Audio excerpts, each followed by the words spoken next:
My name is Kenneth Garcia, a 30-year-old office worker. I've been into motorcycles since I was young, and I still enjoy going on a motorcycle tour by myself on weekends. When I was younger, I used to ride with friends, but some of them quit due to various reasons and others became so busy that they hardly have time. But for me, who works as an office worker, this is precious time. One day, I took a long way around without using the highway and went to Itraman, which has good ratings. As I went into a road with a good view, I stopped to gaze at something that caught my eye. There was a man standing alone, with his motorcycle parked on the roadside. There's nothing around. Could his bike be broken? I parked my motorcycle behind his and spoke to him. Is it broken? It was running well, but since I filled up the gas, it's been acting up. The man seems to be in his late 50s, well-dressed and grounded rider. He might be one of the so-called return riders who loved motorcycles when they were young and have recently started riding again. You didn't accidentally fill the wrong gasoline, right? As I looked into the engine and asked the man, he said there was no problem with the gasoline. Are you familiar with motorcycles? I'm actually a salesperson, so I'm not an expert in motorcycles. But I do know some. Motorcycles and cars operate on the same principle: gasoline, electricity, and air. He says the gasoline is fine. So could it be the electrical system or the battery? While I was looking for the battery, a plug cord that was dangling loose caught my eye. Could it be this? Maybe it got unplugged when you refueled? I plugged the plug cord back in and started the engine, and a healthy engine sound echoed from the muffler. Thank you. You saved me. I thought I would have to call the road service, but I was actually reluctant to do it in the middle of nowhere. The man wanted to thank me by treating me to a drink, but there was not even a single vending machine nearby. I politely declined, saying I hadn't done anything big, but I can't just let you leave with your hands dirty. If you ride a bike, this is normal, no big deal. As I said that and wiped my hands with my pants, the man smiled pleasantly. Thanks to you, I'm saved. Thank you very much. Being praised face to face made me shy. We exchanged handshakes with a wish for safe driving, and I parted from the man who seemed reluctant to say goodbye. The more enjoyable the weekend is, the more gloomy Monday inevitably becomes. With a completely different atmosphere from yesterday, I headed to the office. Although my sales performance is not bad at all, my promotion is really slow because of my boss, Chief Davis. He is a rare example of an old-fashioned who runs things his way. Buttering up him is much better than bringing in contracts in order to promote. I don't think I should have to distort my way of life that much, but those below cannot choose those above. The salary of office worker is something like a fee for patience, so it would be good if we could enrich our lives in our private time.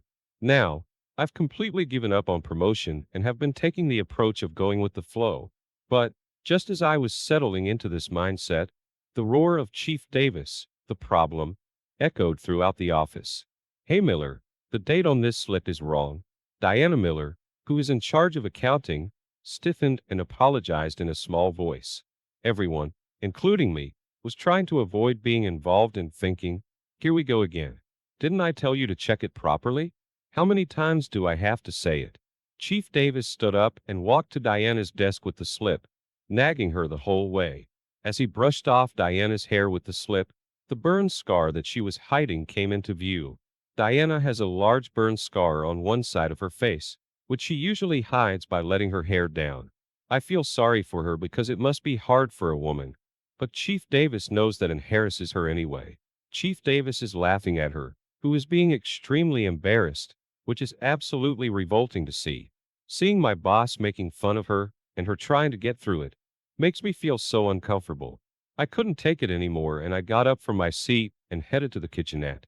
It's really stupid and ridiculous. I was in the break room buying a coffee from the vending machine, trying to calm my emotions from the absurd incident that had just taken place when Diana walked in to wash some dishes. I figured she was probably stuck with the cleaning duties by Chief Davis. After some hesitation, I decided to buy another coffee and called out to her. Are you all right? You shouldn't take it too seriously. Diana seemed a little startled at first, but when I handed her the coffee, she smiled and thanked me. I'm fine.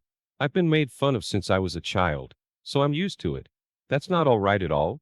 Although I thought so, I didn't say anything. Apparently, when Diana was a child, a fire from the neighbor's house spread to her home, and she lost both her house and her parents. She was then raised by her grandparents. The burn marks on her skin are from that incident, and she says she survived only because her mother shielded her. Seeing Diana smile, saying I'm content with just being alive, made my heart ache even more. The next day, when I returned from an outside job and had just placed my bag at my desk, I heard Chief Davis shouting, "Miller, didn't I tell you to finish yesterday's work? But I finished all the work orders you gave me yesterday." When I turned around, Diana was being scolded again. It seemed like there was some misunderstanding, and Diana was unusually standing her ground. However, her attitude only stoked Chief Davis's anger more. "Are you talking back to me? If you finish everything, then there wouldn't be any left, right?" Diana, realizing the situation, hung her head and stayed silent. But Chief Davis's anger didn't subside. "There's still some left, which means you haven't finished. Don't lie." Chief Davis started harassing Diana, hitting her on the head with the slip, while Diana quietly apologized. "By the way, you're a woman. You should at least wear makeup. Don't come to the office with a filthy face." I was infuriated by Chief Davis's words. I couldn't stand it anymore, but Chief Davis continued to berate Diana. "What's with those burn scars? Aren't you embarrassed? If you can't work properly, at least try to look more feminine." I recalled the story I heard from Diana yesterday. She lost her parents because of that burn. It's not a matter to be overlooked due to ignorance, and it's too insensitive. "Chief Davis, that's going too far." When I intervened, the onlookers around us were surprised. "This is none of your business, is it? Just do your job." "Chief Davis, I think there's no relation between one's appearance and their work." When I retorted, Chief Davis's face turned betrayed. "You've got guts, Garcia. If you have a problem with me, your boss, you don't have to stay in this department. I can transfer you. Go work in another department." Transferred? And that's how I was kicked out of the department I had been in until now. The department I was reassigned to was a small section that handled the management of materials and supplies used in each department. It was a small space with a few older ladies, where I would compile the inventory of the warehouse and the work orders for manufacturers. Anyone could see at a glance that I was treated as a troublemaker and was here. There wasn't even a window in this room. Chief Davis had really done it.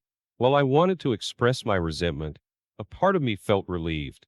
Even if I had stayed there was no chance of getting promoted. Even if I did get promoted, I would have to keep reading Chief Davis's face even more. I don't think I could stand it. Sooner or later, this would have happened. Maybe I should seriously consider changing jobs.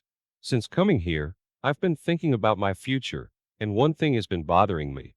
Is Diana going to be all right from now on? With me standing up to Chief Davis, the others will likely turn a blind eye even more. I had meant to defend Diana because I couldn't bear it, but if I end up getting ostracized as a result, I won't be able to protect Diana anymore. I didn't mean to regret my actions, but when I think about it, my actions seem rash and naive. What should I have done? I tried to answer my own questions but couldn't find a satisfactory answer. A few days later, as I was checking the warehouse inventory and returning to my desk, an old woman who was summarizing order forms talked to me. Apparently, there was an inspection from the head office today, and important people were going around each department. An old woman told me that I might get pointed out if I took a break. I almost put into words that it would be useless to visit such a place, but agreed with her by nodding. However, contrary to my expectations, just as the outside became noisy, a higher-up, accompanied by about 10 subordinates, came in. The old women who always have a lively conversation are also doing their work in silence. I was also concentrating on my own work, summarizing the slips without making eye contact. Suddenly, I was talked by them, and I stopped my hands and raised my face. Next to me, one of the important people was standing, who was smartly dressed. Next to that, a male subordinate, who seemed to be explaining together, was comparing me and the male important person with a dubious look. "Executive Jones, do you know him?" As I heard the voice of the man who called out, I looked at the face of the man named Executive Jones, and I realized. Executive Jones was the man I helped fix the motorcycle before. "No, it's you. I thought I'd seen you somewhere." Executive Jones talked to me happily, as if there wasn't his subordinate who asked the question. Despite being a higher-up, he gave off a friendly and approachable impression. and he tried to shake hands with me just like when we met first. When I stood up and responded to the handshake, the people around me were surprised. You were working at our company. The world is small. Thank you very much at that time. No, not at all. Oh, I'm sorry to be late, but my name is Kenneth Garcia, by the way. Has your motorcycle been okay since then? Garcia, thanks to you, it's in great shape. If we're in the same company, why don't we go for touring somewhere next time? As Executive Jones patted my shoulder and laughed happily, he suddenly stopped his hand as if he had realized something. You said you were in sales, didn't you? No, well, and I tried to laugh it away, but being with the older women, my presence stands out, and it obviously looks unnatural whoever sees it. There is a little guilt to tell on Chief Davis, but it might be an opportunity to protect Diana. Perhaps sensing my difficult appearance, Executive Jones looked back at the other important people who had accompanied him. We know each other. Can you go first? I have something to talk about with him. When I asked how about a coffee with Joy, Executive Jones smiled. Hey, can someone lend me some money? I forgot my wallet. A subordinate who was about to leave the room came back in a great hurry and handed money to the executive. The executive said, Sorry, thank you. I had a coffee and talked with Executive Jones, who is in a considerably higher position in the company. It was an unbelievably inappropriate scene, but Executive Jones seemed not to care and listened to my story seriously.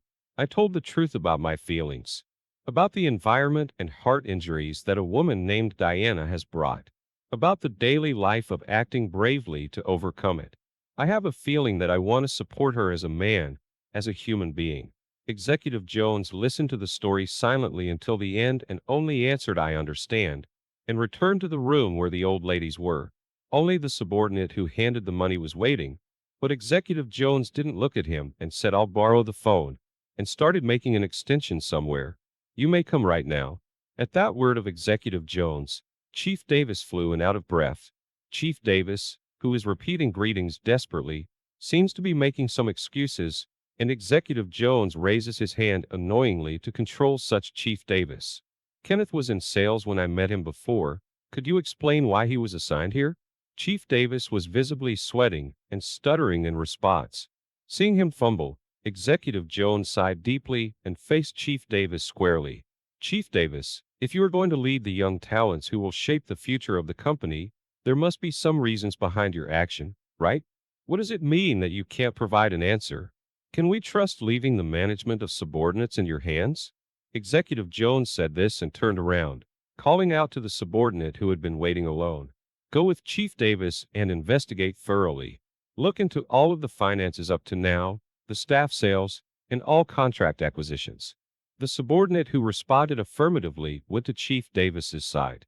The sight of Chief Davis, with a color on his face that one has never seen before, shaking in fear, was something to behold. A week later, I was formally reassigned to my old department. Chief Davis, whose issues were exposed one after another, was demoted and sent to a remote subsidiary company. When I returned, Chief Davis had already transferred and my colleagues welcomed my return. As I looked at everyone's delighted faces, I once again felt that each of them had been carrying various stresses, and just like everyone else, my heart was filled with the joy of liberation. On the day of my return, as I was about to leave the company, I was stopped by Diana and thanked once again. Apparently, Executive Jones had directly visited Diana and heard about the consultation with me. Diana, who had apologized for the trouble caused by Chief Davis's lax management, was as surprised by Executive Jones' character as I was.